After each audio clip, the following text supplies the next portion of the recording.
It's funny how one becomes a painter. As a schoolboy, I was already painting. It was the most wonderful thing you could do on your own.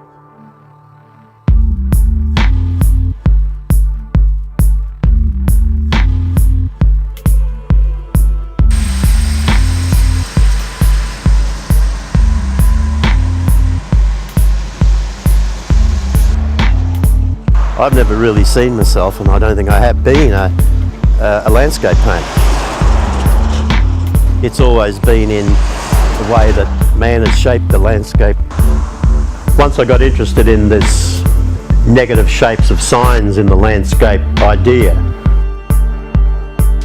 I found I could paint any landscape I like, and it was mine as long as I put a sign in front of it. I suddenly found myself seeing even old signs that I've been looking at since I was like 18 years old and saying, well, I must paint that one day. So I also got this ute, and I started driving up and down the road to Sydney carrying paintings, saving myself a lot of money in freight. And in a way, that's what started this whole re-examination of the road thing. So a lot of my work from very early on ran on the idea that life, in fact, was a diptych. Day, night, land, sea, man, woman, happiness, sadness. And to have a sort of diptych studio reflects that metaphor for me very nicely. And even though this is a big warehouse, it's probably the first warehouse studio I ever had that had the relief into a garden.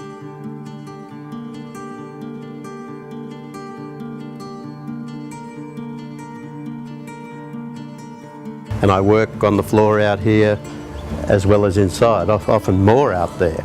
So I planted everything that's in here since 13 years ago. It's become my kind of homage to my North Queensland origins, I guess.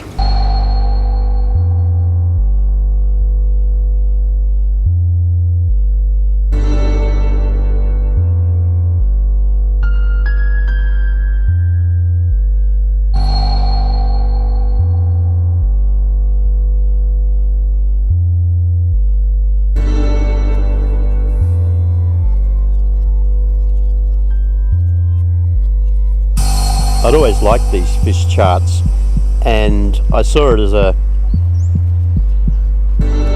way to approach still life without painting the inevitable plate of dead fish on a table. I've been bored to tears by everyone doing unimaginative still lifes, and therefore I'm always looking for a new interesting approach to something that I think is a valid tradition.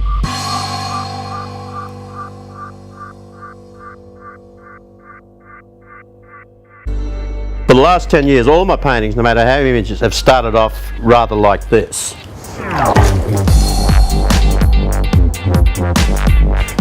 That first throw of the paint always looks strangely like some sea creature or other. Rock band or jazz band goes in a recording session. They do the bass and the drums first, and up out of that eventually they articulate the leads. Well, I think this is very much bass and drum stage, you might say. I hope it's not too anticlimactic. Even when I'm working with smaller brushes later in the work, I like painting wet into wet because you get a lot of surprises rather than just, if you know what you're going to mix up on a palette in the first place, what progress is in that, you know?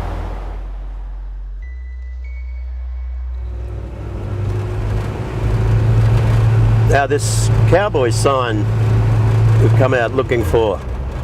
The last time I saw it, there was a big truck coming towards me, and I never even had a chance to look back at it, so I've never seen it from the front. But I'm sure it's along here somewhere. I don't take a lot of the photos anymore, and I work very much from memory because I've got very interested in the reality of memory as guiding how the pictures look. And my pictures are very much about how people look at things rather than what things actually look like. And that leads on to how people remember things. That distorted memory of the thing is what the person carries around with them.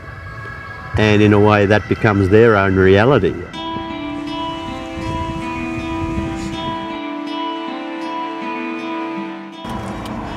It's strange. It's like it's so much smaller or something. But I've obviously embellished the framework to a great degree in the painting I've done of it. There are other paintings though, like the role of leftover barbecue sausage in Western art, which does present an image of a real thing that happened along the road, where myself and my travelling companion, we pulled over with a cat on a lead and ate the remaining food from a barbecue from the day before.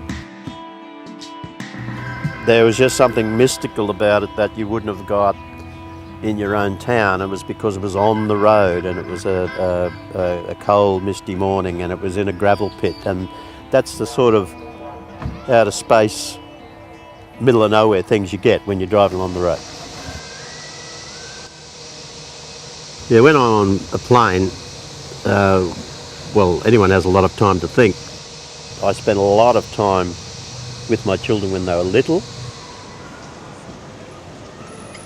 Even when I was away for long periods on the other side of the world, there was a sort of a bond between us. You could even say an animal bond that had grown up because I spent so much time with them. We remembered the smells of each other and the touch of each other because of that. Sometimes you're with your family or your friends or you're not. Most of those trips for me were involved in separation or departure, being wrenched away from things, and basically being set off with a guilt trip from whichever end I was going.